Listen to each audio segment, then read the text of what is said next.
Hare Krishna. Um, Today we will discuss from Canto 7, verse 15.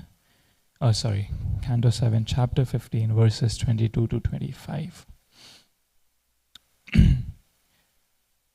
Om Namo Bhagavate Vasudevaya.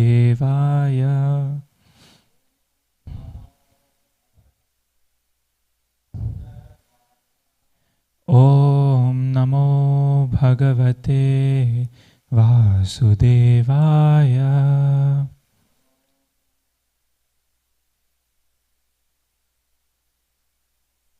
Om Namo Bhagavate Vasudevaya.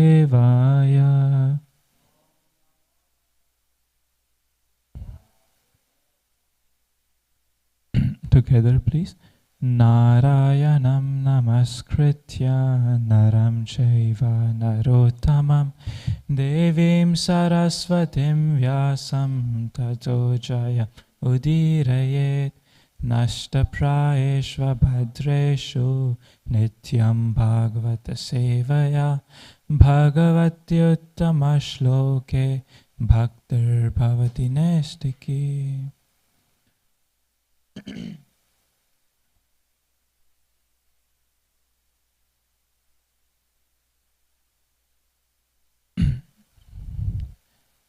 Om Jnanatirmirandhasya Jnananjana Shalakaya Chakshurun Militam Yena Tasmai Shri Gurave Namaha. Namaha Om Vishnupadaya Krishna Preshthaya Bhutale Srimate Bhakti Vedanta Swaminiti Namine Namaste Saraswate Deve Gauravani Pracharine Nirvishesha Shunyavadi Paschatya Deshatarine Panchatattvatmakam Krishnam Bhakta Rupa Swarupakam Bhaktavataram Bhaktakyam Namami Bhakta Shaktikam. Jai Sri Krishna Chaitanya Prabhu Nityananda Shri Advaita Gadadhar Shrivasati Gaur Bhakta Vrinda. Hare Krishna Krishna Krishna Hare Hare Hare Rama Rama Rama Hare Hare.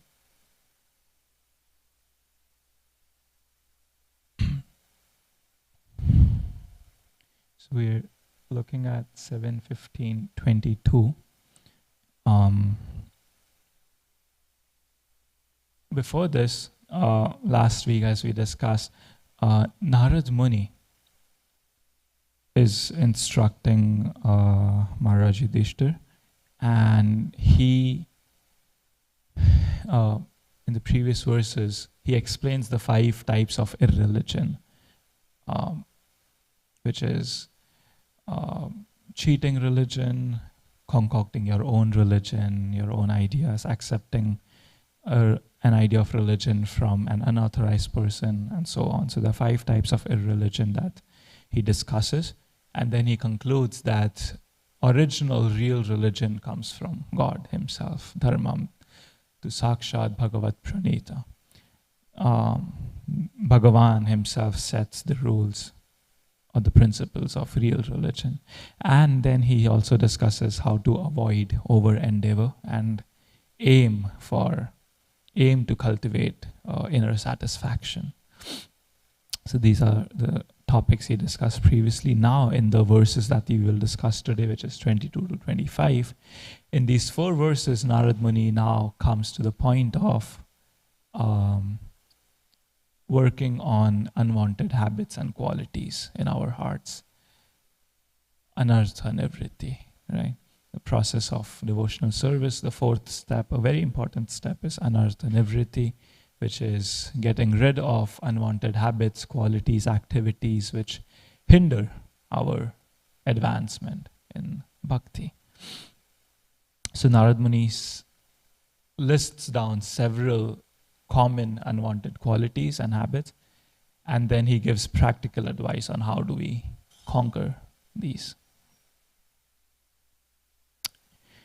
So we will first read verse 22.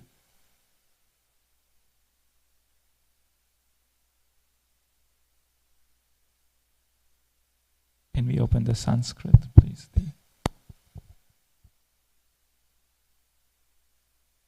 No.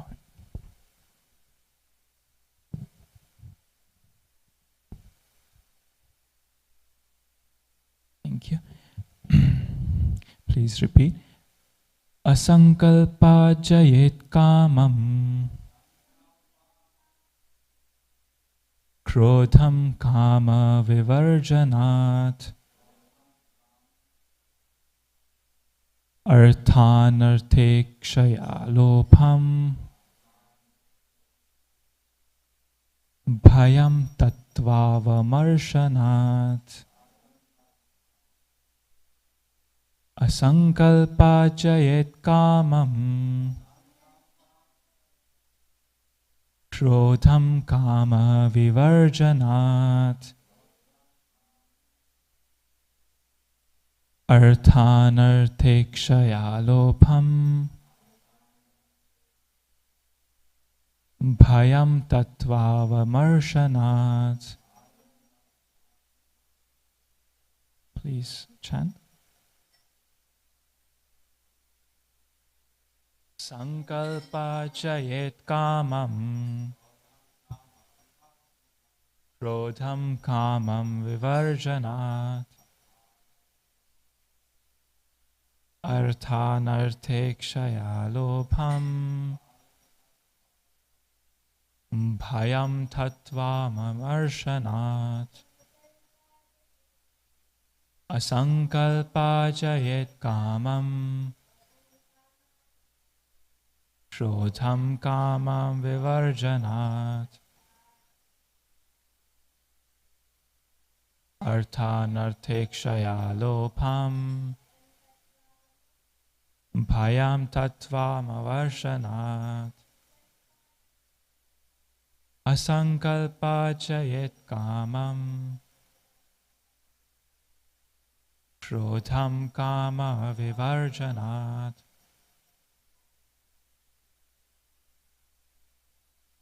arthanarte kshaya lopam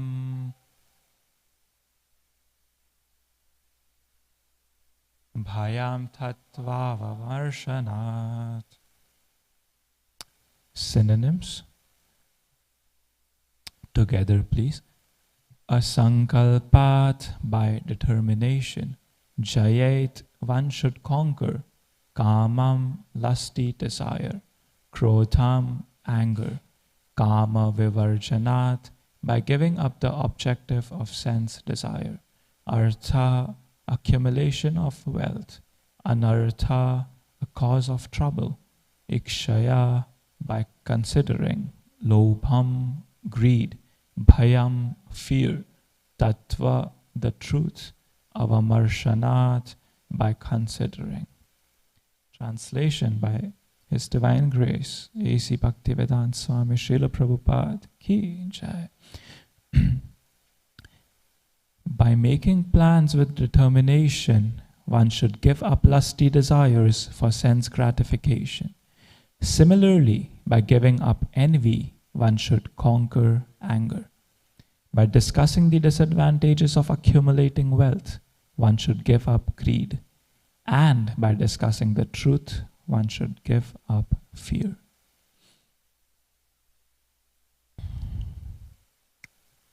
Purport by Srila Prabhupada. Someone can read the purport. Srila Visvanatha Chakravarti Thakura has suggested how one can conquer lusty desires for sense gratification. One cannot give up thinking of women, for thinking in this way is natural. Even while walking on the street, one will see so many women. However, if one is determined not to live with a woman, even while seeing a woman, he will not become lusty. If one is determined not to have sex, he can automatically conquer lusty desires. The example given in this regard is that even if one is hungry, if on a particular day he is determined to observe fasting, he can naturally conquer the disturbances of hunger and thirst. If one is determined not to be envious of anyone, he can naturally conquer anger. Similarly, one can give up the desire to accumulate wealth simply by considering how difficult it is to protect the money in one's possession. If one keeps a large amount of cash with him, he is always anxious about keeping it properly. Thus, if one discusses the disadvantages of accumulating wealth, he can naturally give up business without difficulty.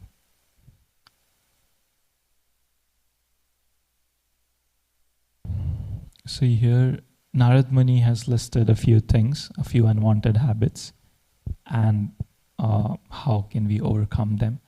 Let's also read the next 3 verses, only translations, and then we can come back to discuss on this verse. So, 23.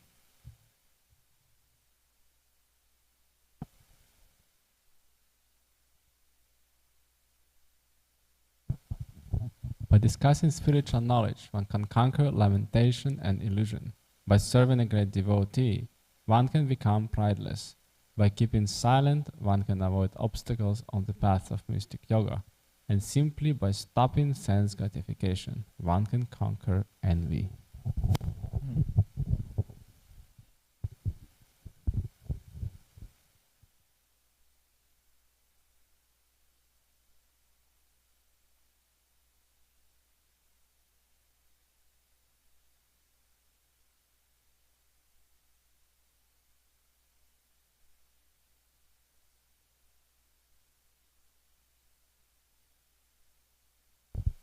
By good behavior and freedom from envy, one should counteract sufferings due to other living entities. By meditation in trance, one should counteract sufferings due to providence, and by practicing Hatha Yoga and Pranayam and so forth, one should counteract sufferings due to the body and mind. Similarly, by developing the mode of goodness, especially in regard to eating, one should conquer sleep.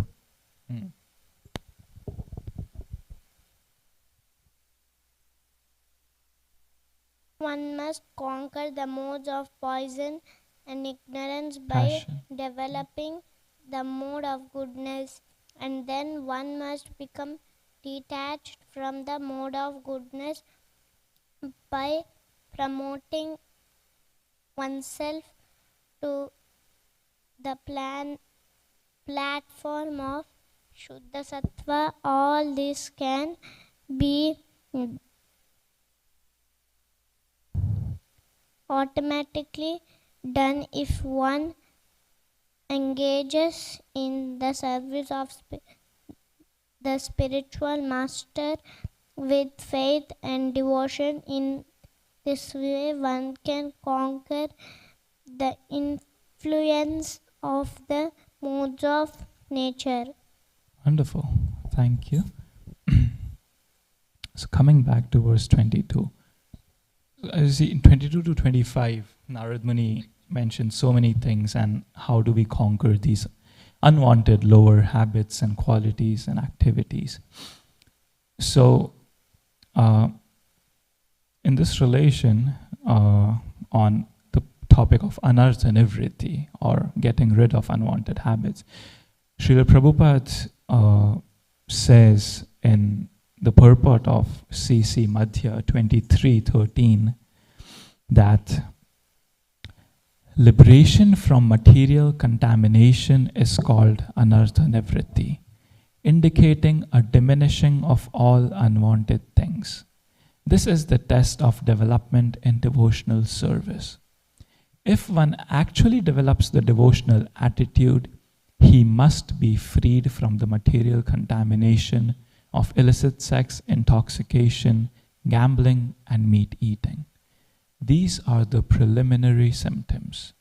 When one is freed from all material contamination, his firm faith in devotional service awakens, which is nishtha, which is the next step after anartha nivritti. So let's look at this particular verse. Narad Muni has listed 4 unwanted qualities, which is lusty desires, anger, greed, and fear. he says lusty desires can be overcome by sankalpa, which means firm determination or taking firm personal vows.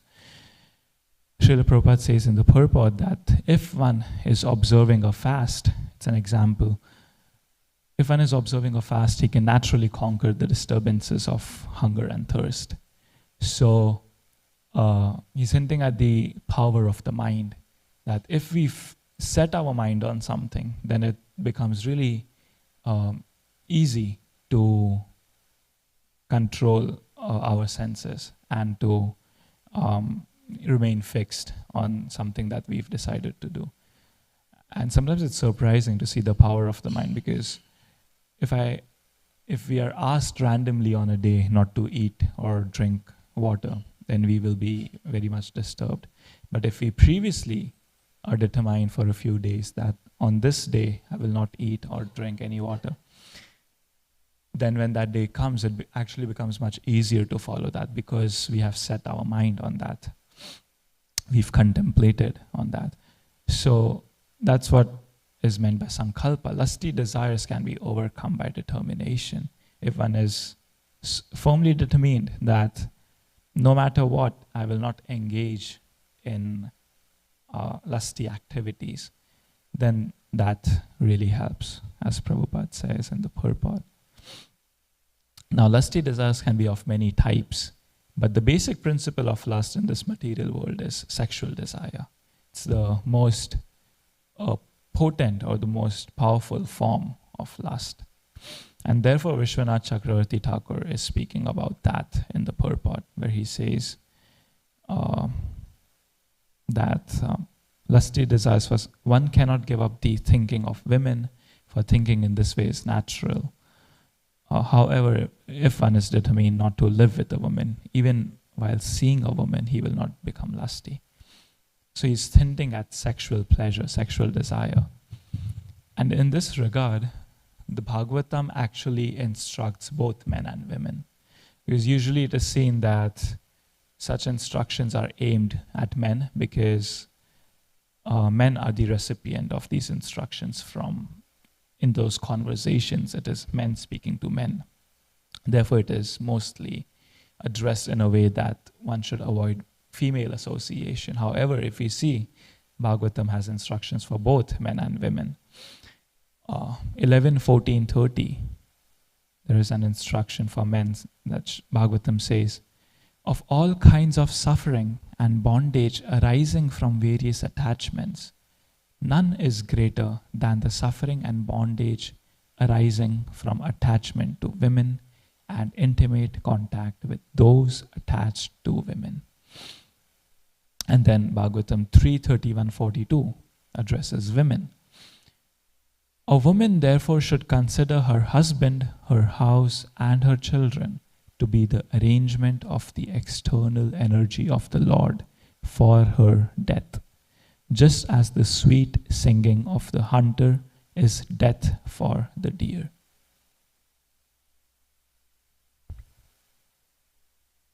So no matter what our external bodily sex is, we both are advised to be careful of these sexual desires and how they can actually completely destroy our lives. But is it very easy to control the senses through mental determination? We see Narad Muni instructs that through sankalpa, mental determination. But is it so easy to actually do it in real life? Because if it was so easy, then we wouldn't have so many stories from Shastra and from our lives of so many people in the renounced order of life even falling down and falling prey to lusty desires, because they are the people with the most strong sankalpa, most strong determination. So then how could they even fall to this temptation? And therefore, Srila Prabhupada hints at something very important in the purport of Bhagavad Gita 2:62. He says, a sincere devotee of the Lord shuns all material sense enjoyment due to his higher taste for spiritual enjoyment. in the association of the Lord. So he's hinting at a higher qualification, not just external withdrawal or determination, but something more deeper. That is the secret of success. One who is not therefore in Krishna consciousness, however powerful he may be in controlling the senses by artificial repression, is sure ultimately to fail. For the slightest thought of sense pleasure will agitate him to gratify his desires. So Prabhupada is saying that no matter how powerful you are in controlling your senses, how determined you are, it doesn't matter. Because even the slightest thought of sense pleasure will agitate us to gratify our senses. So what is required? He says the secret of success is that we develop a higher taste for spiritual enjoyment in the association of the Lord.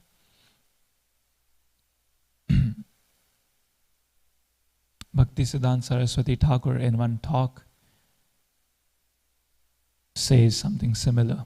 He said, "We have had many occasions to explain that the spiritual is transcendental. No mundane consideration can form any part of spiritual training or conduct." Sense control ultimately is a mundane consideration. It in itself does not have anything to do with bhakti or Krishna. So Bhaktisiddhanta Saraswati Thakur is saying no mundane consideration can form any part of spiritual training or conduct. It is not a spiritual affair to be even able to control one's carnal or sexual desires. Such self-control is indeed automatically produced by the awakening of the soul. So it appears that external efforts to control the senses, while having merit, may not be sufficient to help us. Ultimately, what we need is to develop attachment to Krishna and advance in Krishna consciousness, which as a byproduct then will naturally help us control our senses. So that's the first point, lusty desire. And how to control it is, Narad Muni says, by the determination. On the second point, anger. Srila Prabhupada says, translates in the purport, in the translation, if one is determined not to be envious of anyone, he can naturally conquer anger. So non-enviousness can help us conquer anger. However, there is another meaning. If we see the Sanskrit, the verse, then the word used is kama vivarjanat, which means by giving up the objective of sense desire. So anger can also be conquered by giving up the objective of sense desire. Because Bhagavad Gita 262 says, the translation, while contemplating the objects of the senses, a person develops attachment for them. And from attachment, lust develops. And from lust, anger arises. So if anger arises from lust, and lust arises from attachment to sense objects, then by giving up the objective of the senses, anger in itself can be controlled. And Prabhupada translates it as envy. So both are helpful. Next is greed, the third point mentioned by Narad Muni in this verse. He says, by discussing the disadvantages of accumulating wealth, one should give up greed. What can be the disadvantages of accumulating wealth? Is there any disadvantage of accumulating wealth? Any ideas?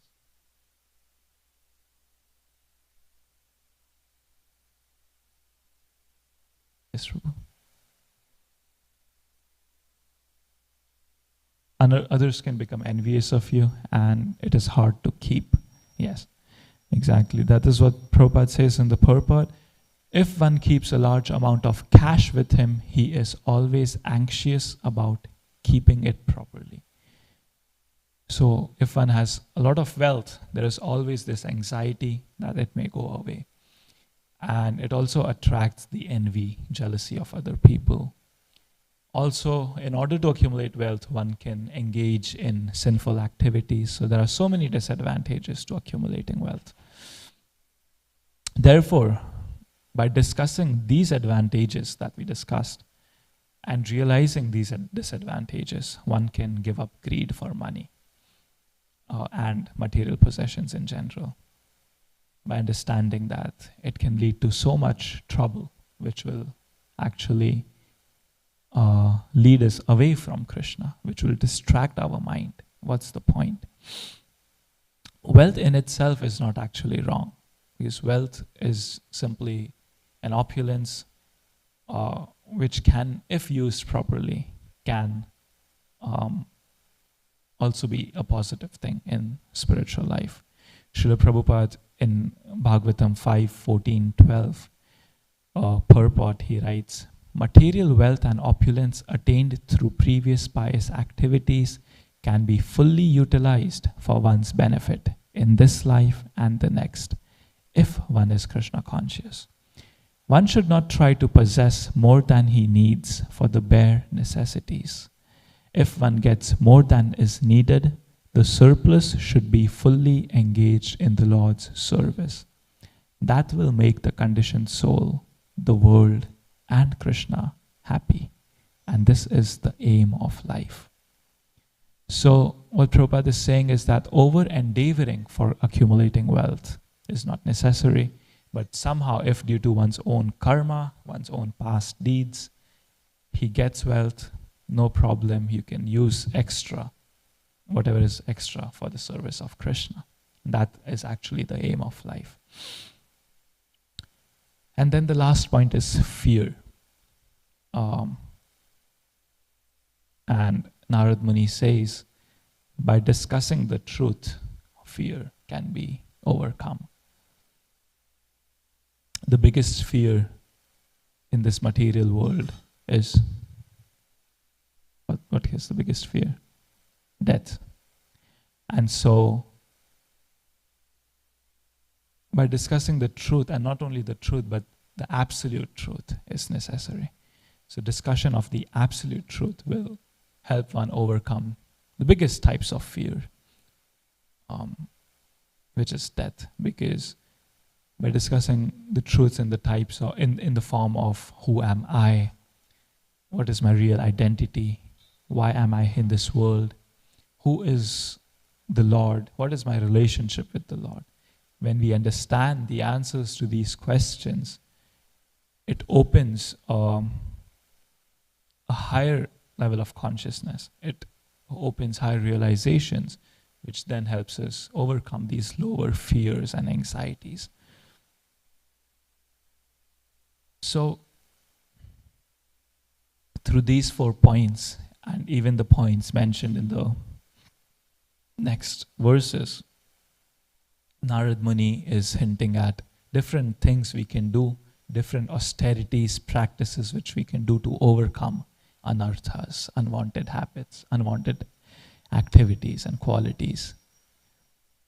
However, there is one problem, that sometimes in our practice of spiritual life, we can become so deeply focused on anartha nivritti, on not doing this, not doing that, that we can lose our vision from the actual goal of life, which is love of Krishna. So sometimes we can see devotees engage in over austerities, extra sense control, too much focus on these things, and then they can lose track. The vision can become blurry. In this aspect, Srila Rupa Goswami in Bhakti Rasamrit Sindhu says, for a person who has entered into bhakti, the over-cultivation of renunciation is to be rejected because it hardens the heart. So, too much austerity, too much scrubbing of the heart can make it hard, and which is not favorable for Krishna consciousness. And therefore, Bhaktisiddhanta Saraswati Thakur introduces us to a concept which is not commonly discussed, but which is very important and called Artha Pravritti. So Anartha Nivritti is very important, yes, but along with that we need Artha Pravritti, which means appreciation of good spiritual qualities, along with the eradication of negative qualities. Once Bhaktisiddhanta in a talk says, he said, all these days we have not spoken about Leela, but this is our most confidential asset. This is our only sadhya, perfection. One should not make the mistake of thinking that anartha nivritti, overcoming impediments such as lust and greed, is the prayojana, goal of life. So, overcoming the impediments in spiritual life is not the goal of life. One thinking like this will never enter into artha pravritti, acquiring one's actual need. For this reason, I will now begin speaking about Ashtakaliya Leela. I know that you are not ready to hear it, but we should know that such a transcendental ideal exists within the realm of devotion. Beyond the realm of anartha nivritti is artha pravritti, pure conjugal service to Radha and Krishna. This is transcendental reality. If we do not know of this transcendental realm, all of our efforts may end in nirvisheshavad, impersonalism. Do not let your day pass in simply trying for anartha nivritti. Artha pravritti is also necessary. Anartha nivritti is necessary until artha pravritti has started. When artha pravritti is present, anartha nivritti becomes unimportant and artha pravritti becomes prominent. So he's really hinting at something very, very deep which we can miss in our practice, is that along with trying to control our senses and along with trying to get rid of our lower natures, unwanted habits, it is extremely, even more important than that, is to develop attachment or to acquire qualities which we need in spiritual life. And so our primary focus should actually be on that goal. And anartha nivritti is a symptom which happens automatically as a result of good devotional practice. And that is what we initially discussed, what Prabhupada says, that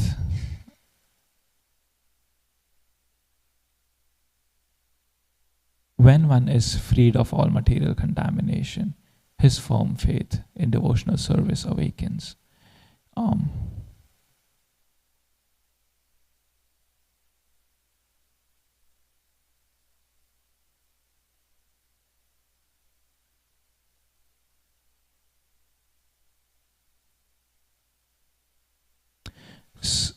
So that is the essence of these teachings by Narad Muni.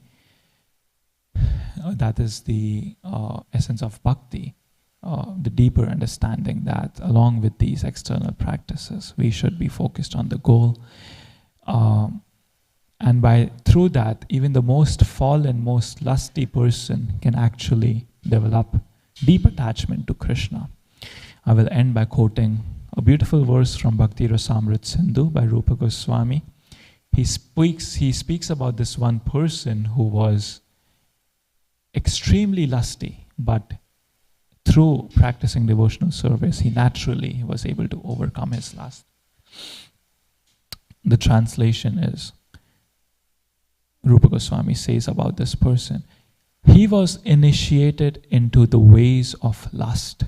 He roamed around freely within the vast, unrestrained kingdom of lascivious desires. lusty desires.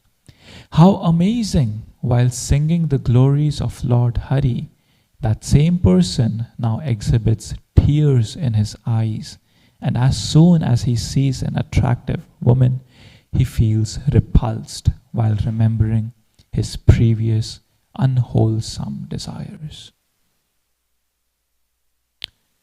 Thank you very much, dear devotees, for listening patiently and attentively. Srimad Bhagavatam ki jai. Srila Prabhupada ki jai. Thank you. Any questions or comments?